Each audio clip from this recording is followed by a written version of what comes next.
Saudara Presiden Prabowo Subianto berkomunikasi via telepon dengan para pemimpin negara kawasan Asia Tenggara mencermati penetapan tarif resiprokal oleh Presiden Amerika Serikat Donald Trump. Kompas TV menerima video dari Sekretariat Kabinet yang memperlihatkan Presiden Prabowo berkomunikasi via telepon dengan Perdana Menteri Malaysia Anwar Ibrahim. Komunikasi via telepon itu juga disebut melibatkan Perdana Menteri Singapura, Sultan Brunei Darussalam, dan Presiden Filipina. Tidak dijelaskan hasil komunikasi itu terhadap tindak lanjut pemerintah Indonesia merespons kebijakan Amerika Serikat ini. Sebelumnya negara ASEAN dipatok tarif balasan produk impor yang masuk ke Amerika Serikat dengan besaran variatif. Indonesia sendiri dikenai tarif resiprokal sebesar 32%.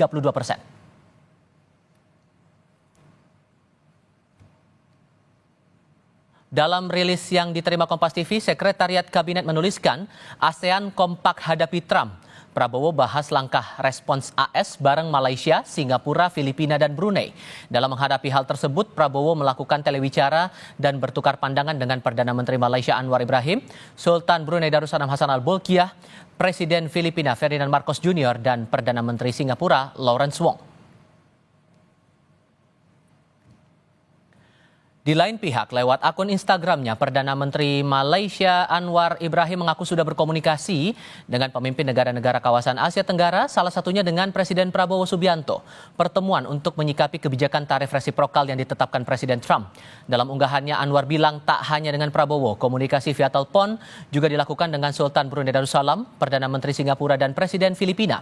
Sebagai Ketua ASEAN 2025, Malaysia disebut ingin membangun kesepakatan bersama menyikapi aturan tarif Trump dengan prinsip adil dan cermat. Meski tak detail dijelaskan, namun rencananya para menteri ekonomi kawasan ASEAN akan membahas soal ini pekan depan.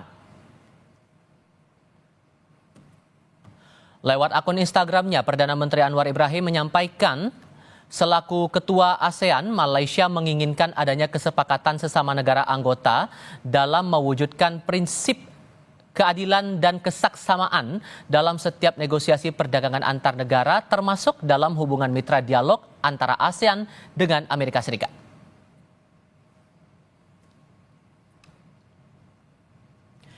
Tarif baru Trump untuk Indonesia diperkirakan akan menghantam rupiah hingga yang terburuk berpotensi menimbulkan banyak pemutusan hubungan kerja. Sementara itu respons pemerintah untuk menghadapi tarif Trump ini baru sebatas membangun komunikasi dengan para pemimpin negara-negara ASEAN dan akan mengutus delegasi untuk bernegosiasi dengan Washington DC. Pertanyaannya, cukupkah langkah itu? Kami akan bahas bersama juru bicara Partai Gerindra dari bidang ekonomi Astrio Veligen dan analis strategi ekonomi Reski Sri Wibowo. Selamat sore semuanya dengan Tifal, apa kabar? Selamat sore Mas Tifal. Selamat sore Pak Reza. Terima kasih semua sudah hadir dalam diskusi kami kali ini.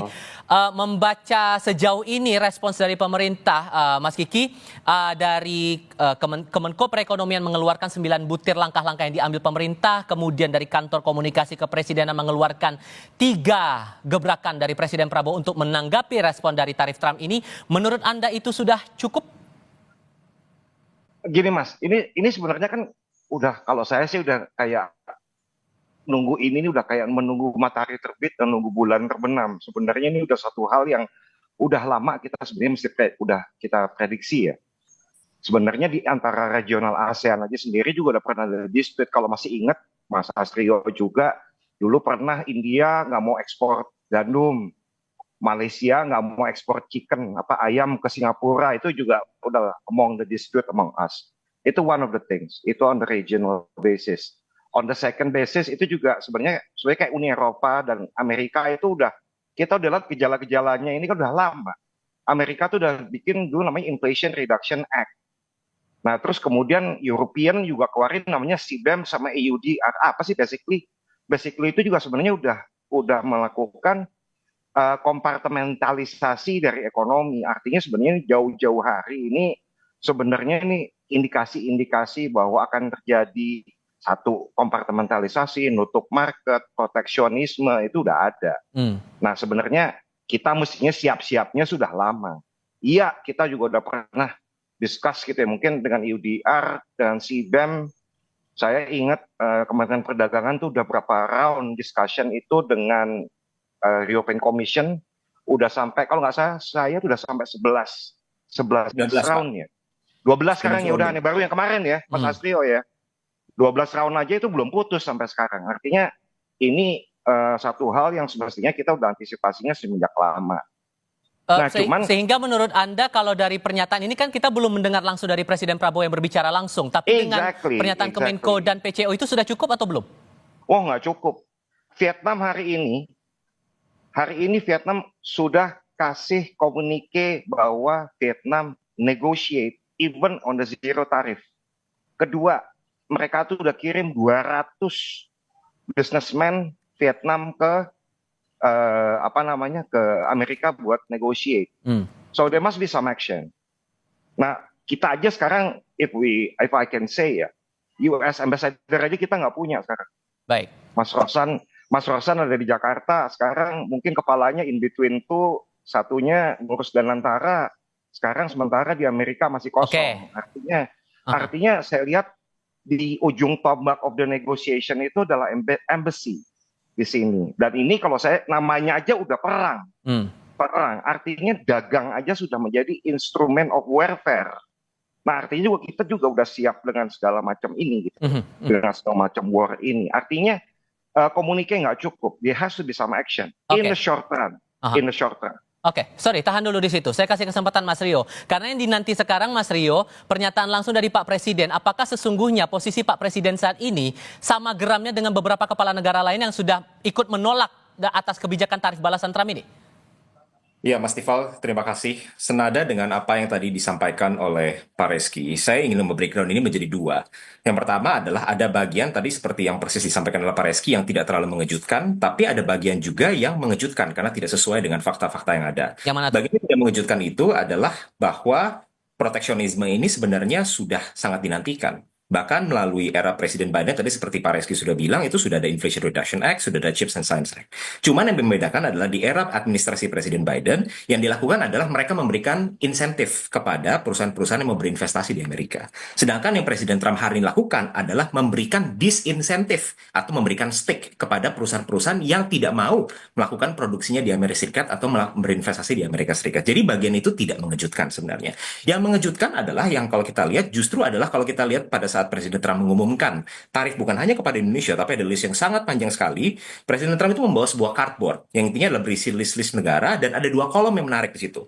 Kolom pertama itu adalah allege atau alegasi jumlah tarif yang diimpos oleh negara-negara tersebut kepada Amerika Serikat. Saya tidak ingin membahas tentang negara lain, tapi specifically dalam kasus Indonesia angkanya ada di 64%. Dan itu membuat kita bertanya-tanya, 64% itu dari mana? Karena angka 64% itu yang menjadi justifikasi Amerika Serikat menjatuhkan apa yang mereka sebut sebagai discounted reciprocal tariff sebesar 32% kepada Indonesia. Dan itu sama sekali tidak sesuai dengan fakta yang ada. Karena kalau kita berbicara weighted average, justru Indonesia itu mengimpos kurang dari 5%, sekitar di angka 4% rata-rata tarif pada barang-barang dari Amerika Serikat. Sebaliknya, Amerika Serikat on average itu mengimpos sekitar kurang lebih dari 5% untuk barang-barang yang masuk.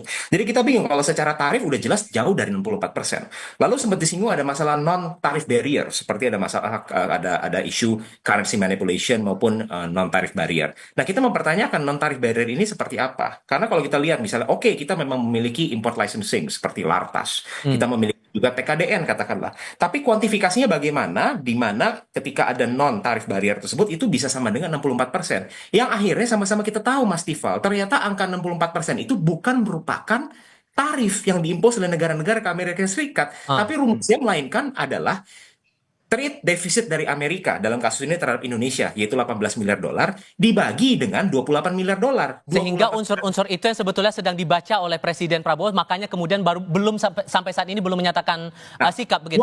28 miliar dolar itu adalah US import dari Indonesia atau jumlah ekspor Indonesia ke Amerika Serikat. Itu kalau dibagi hasilnya 0,64. Nah, artinya apa Mas Tifal? Pertama kita harus meluruskan fakta yang ada bahwa Indonesia tidak dalam posisi membebankan tarif yang sebegitu besar seperti yang diklaim oleh Presiden Donald Trump. Itu pertama. Yang kedua adalah posisi daripada Presiden Prabowo. Pemerintahan yang dipimpin oleh Presiden Prabowo itu sangat clear. Yang pertama adalah Presiden akan mengedepankan kolaborasi dan bukan konfrontasi. Inilah kenapa salah satu countermeasure yang paling cepat yang sudah dilakukan oleh pemerintah adalah menyiapkan tim-tim yang akan melakukan negosiasi dengan Amerika Serikat untuk dapat meng-go through satu persatu apa yang kira-kira bisa menurunkan barrier-barrier tersebut sehingga kita bisa mendapatkan sebuah konsep trade yang free dan juga yang fair. Nah, kita juga sudah menerima dokumen daripada USTR dalam hal ini di mana kita melihat ada beberapa non tarif barrier yang disampaikan oleh Amerika Serikat, dan pemerintahan Presiden Prabowo berkomitmen untuk memang memudahkan ease of doing business di Indonesia, sehingga Oke. kita mendukung proses deregulasi agar bisa terjadi di Indonesia. Mas Kiki, upaya untuk mengedepankan kolaborasi bukan konfrontasi, sejauh mana Anda menangkap itu? Nah, ini benar. Tapi persoalannya adalah ini jangan kita lihat sebagai persoalan ekonomi aja ini, Mas.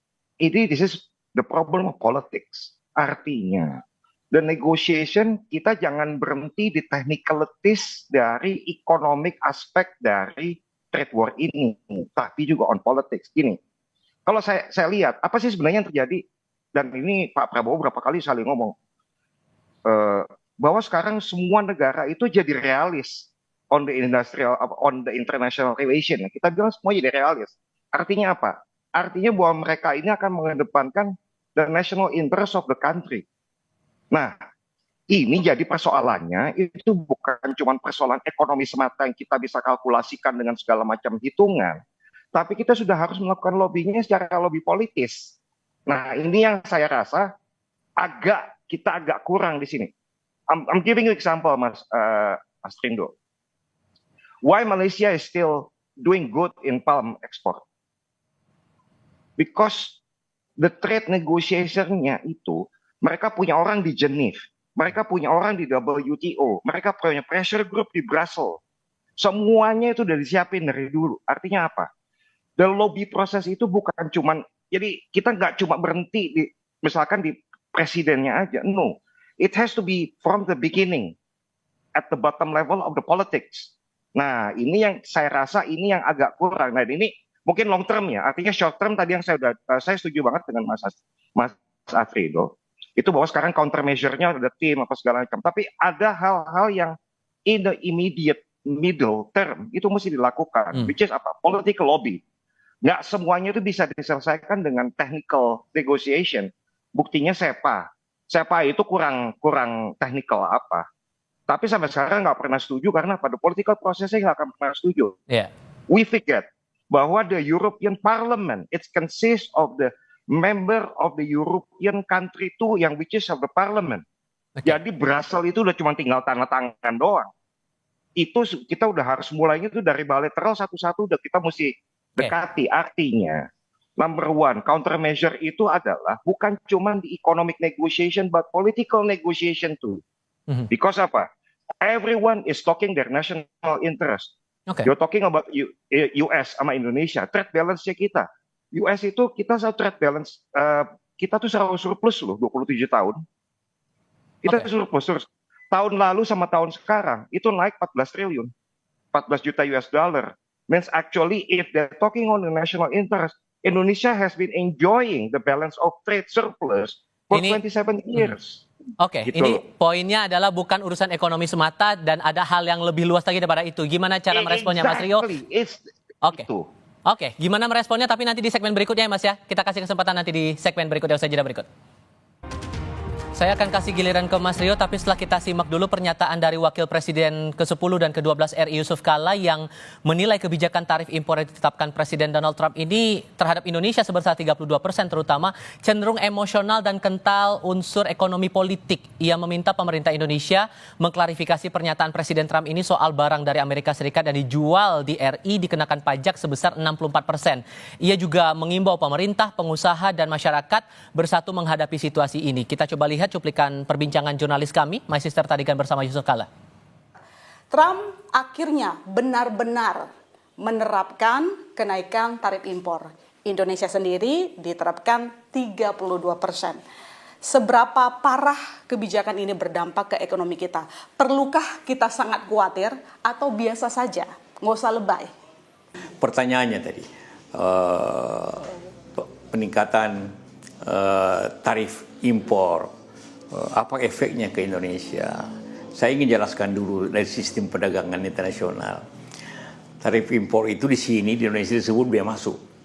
Ya, artinya kita Amerika akan memberikan pajak atau tarif, membayar tarif setiap impor masuk ke Amerika berdasarkan negara. Padahal biasanya itu berdasarkan komoditi. impor mobil berapa persen, impor baja berapa persen, impor makanan berapa persen. Ini perserikatan negara. Yang artinya Artinya ini isu ini isu politik sebenarnya, isu ekonomi politik, geopolitiknya yang dia kenakan. Karena itu perang dagangnya itu lebih banyak perang dagang dengan Cina. Indonesia tidak akan perang dagang dengan dia. Hanya kita ingin klarifikasi. Kemudian apa efeknya ke Indonesia? Kita tahu semua.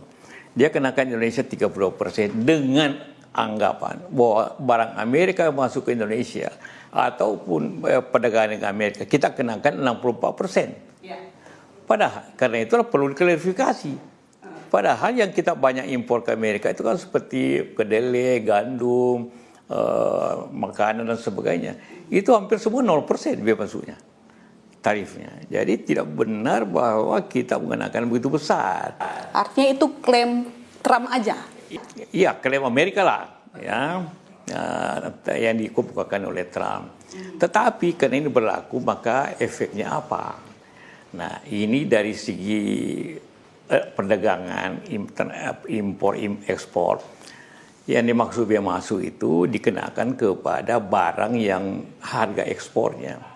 Kasih contoh, karena orang bicara banyak efeknya ke industri sepatu, garmen, sawi, elektronik. Seperti sepatu, buatan Bandung, buatan di Tangerang, di macam-macam, Nike atau mereka apa saja. Itu rata-rata harganya antara 15 sampai 20 dolar di ekspor. Jadi yang kena biaya masuk ini 20 dolar ini. Kalau kena 32%, berarti 6 dolar kenanya. Berapa harga jual di Amerika sepatu itu? 50 sampai 70 dolar. Artinya sebenarnya yang ditakutkan daripada semua soal ini ialah menurunnya daya beli Amerika. Masyarakat, kalau daya beli Amerika menurun daya beli berarti kita kurang ekspor. Kurang ekspor berarti industri kita akan masalah, terjadi PHK. Efeknya sebenarnya ke masyarakat Amerika, ke pengusaha Amerika dari segi daya beli itu hanya 10%. Yang pertama kita harus bersatu. Artinya pemerintah, pengusaha, masyarakat harus bersatu menghadapi situasi ini. Sehingga risikonya kecil. Kedua, tentu agar pengusaha bekerja dengan baik, efisien, jangan diganggu lah. Dari baik oleh beban-beban dari pemerintah, juga masyarakat, memahami bahwa ekonomi negara tumbuh karena pengusaha berjalan dengan baik, bayar pajak, memberikan lapangan kerja. Apabila itu tidak, pengusaha itu semua tidak jalan, lapangan kerja tidak ada, siapa yang bayar pajak? Pendapatnya Pak JK ini kayaknya mirip-mirip dengan opininya Mas Kiki di segmen sebelumnya, Mas Rio. Tapi kalau saya kaitkan dengan komunikasi Pak Prabowo dengan Datuk Sri Anwar Ibrahim kemarin dalam sambungan telepon, apakah sebetulnya sudah ada ancang-ancang Indonesia bersama dengan negara ASEAN untuk menyikapi tarif Trump ini? Di dalam momen-momen yang sangat menentukan. Sorry, Mas Rio, boleh diulang lagi, tadi belum terdengar suaranya. Boleh diulang? Oh, mohon maaf. Apakah sudah terdengar suara saya sekarang? Sudah, silakan. Ya, jadi memang di dalam momen-momen yang sangat krusial ini, Partai Gerindra mendukung penuh langkah pemerintah untuk mengedepankan prinsip free and fair trade, tapi dalam kerangka tanpa mengorbankan kepentingan nasional Indonesia. Jadi kepentingan nasional kita itu harus ditetapkan di posisi yang paling atas. Itu tidak boleh berubah, Mas Tifal. Bagaimana caranya? Kita harus melakukan beberapa hal. Pertama adalah pemerintah pasti akan sudah dan akan sedang melakukan apa yang disebut sebagai internal fortification, yaitu memperkuat struktur perekonomian dalam negeri. Dan memang selama ini kita diberkahi struktur ekonomi Indonesia, GDP kita, mayoritas ekonomi kita ditopang memang oleh ekonomi dalam negeri, atau dalam hal ini specifically adalah domestic consumption. Nah, ini harus kita fortify dan kita perkuat melalui program-program unggulan pemerintah dalam sektor-sektor apa? Dalam industri ketahanan pangan, ketahanan energi, maupun hilirisasi dari sektor sumber daya alam dan sumber daya lainnya. Yang kedua adalah kita juga harus melakukan outward looking diplomasi. Kita harus melakukan diplomasi, memperkerat kerjasama baik itu yang bersifat bilateral maupun yang bersifat multilateral. Ini merupakan sebuah momentum di mana Amerika Serikat bukan hanya melancarkan serangan ini kepada Indonesia, tapi boleh dibilang hampir kepada seluruh negara di dunia yang memiliki trade deficit dengan Amerika Serikat. Jadi ini menjadi momentum di mana kita sebagai warga dunia bisa bergerak sebagai satu global block supaya kita dapat mempererat hubungan dagang dari masing-masing negara kita dan membuat perekonomian kita. Memang ada tantangan-tantangan yang Mas Tifal, betul. Ada mulai ketidakpastian sebagai contoh kemana arus capital. Tapi kami percaya bahwa jika pemerintah dapat bergandengan tangan dengan semua mitra-mitra global yang hari ini masih tetap berada di dalam barisan yang sama, justru kita bisa membalikan arus ini dan ini menjadi blessing in disguise untuk Indonesia dalam mendatangkan fresh new capital buat Indonesia. Jadi Mas Tifal, walaupun banyak orang yang mulai pesimis, mulai takut, kami dari Partai Gerindra ingin menggaungkan optimisme bahwa Indonesia sedang berada dalam track yang benar Oke. dan kita percaya kita dapat melalui badai ini bersama-sama. Sehingga kan pertanyaannya sekarang bagaimana kita cara bertahan, Mas Kiki? Karena dari beberapa pandangan atau terutama dari analis ekonomi lain juga berpendapat tarif Trump ini bisa berdampak ke nilai tukar rupiah. Secara sederhana, efek dari nilai tukar rupiah ini bakal ngaruh kemana saja gara-gara tarif Trump ini? Nih, tadi saya ngobrol sama teman baik saya, lucu dia komentarnya. Ki, tahu nggak? Ini sebenarnya hadiah Trump buat UMKM. Oh ya? Nggak ada bercandanya. Sebenarnya saya lihat jadinya gini, dengan import jadi mahal, itu sebenarnya justru memperkuat UMKM. Artinya kita bisa jadi tuan rumah di negara sendiri. I'm agreeing with Mas Astio. Tapi ada caveatnya di situ. Caveatnya adalah this is a simple economics. GDP is Y itu sama dengan C tambah G tambah I tambah X tambah N. Consumption plus government expenditure plus import ditambah ekspor kurang import. Nah sekarang C-nya itu sekarang kita ini caveat ya, artinya something that we should be carefully observe. Lebaran ini aja, Mas Astrio, the estimate is there are some money that not going to circular in the economy about 20 billion. Karena apa? Yang nggak mudik itu sekarang 20. Kira-kira tahun lalu itu kurang lebih 130 juta, sekarang 150 juta. Ada 20 juta yang nggak pulang. Artinya ada apa? Ada uang yang nggak circulate, itu sebesar kira-kiranya estimate-nya segitu. Saya nggak tahu nih, artinya apakah consumption itu akan tetap stable di masa-masa mendatang ini, dalam waktu dekat. Nah, import, ekspor udah pasti susah. Investment, are we sure about it? For instance, ya investment. We're talking Wall Street itu sekarang kasih return on US dollar base 10%. Ya. On 10% US dollar base return loh ya. Nah sekarang kita mau kasih return berapa? Itu aja caveat buat saya. Sampai sekarang saya mikir investment Indonesia tuh sekarang kita berani janjiin berapa sih? Satu, project Indonesia tuh mostly greenfield. Artinya mulai dari nol. Kemudian kedua, yang gede-gede itu pasti infrastructure project. Infrastructure project, it takes you about 20 to 25 years to come back. Nah itu lama. Oke, sehingga sorry saya potong di situ. Sehingga kalau posisinya sekarang kita harus menunggu kebijakan pemerintah, apakah tepat waktunya kalau menunggu sampai tanggal 8 saat pasar dibuka? Menunggu sikap dari pemerintah ini menurut Anda, Mas Kiki? I have a goosebump on this, Mas ya. Nungguin Selasa itu sampai sekarang saya udah tiap hari baca Al-Fatihah kayaknya, Mas. Untuk nunggu market itu buka reaksinya kayak apa. Hopefully it's not.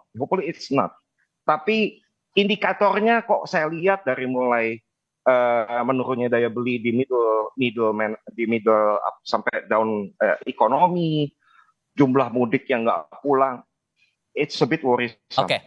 Mas Rio, gimana? Kapan kira-kira kita bisa tahu sikap dari Pak Prabowo sebagai presiden atas hal ini?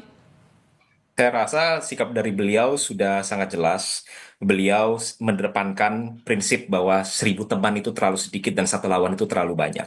Bahkan pada saat ini pun pemerintah Indonesia masih mengedepankan unsur-unsur diplomatis agar bisa bernegosiasi dengan Amerika Serikat agar kita masih bisa merubah struktur daripada tarif yang nanti akan segera dikenakan kepada Indonesia.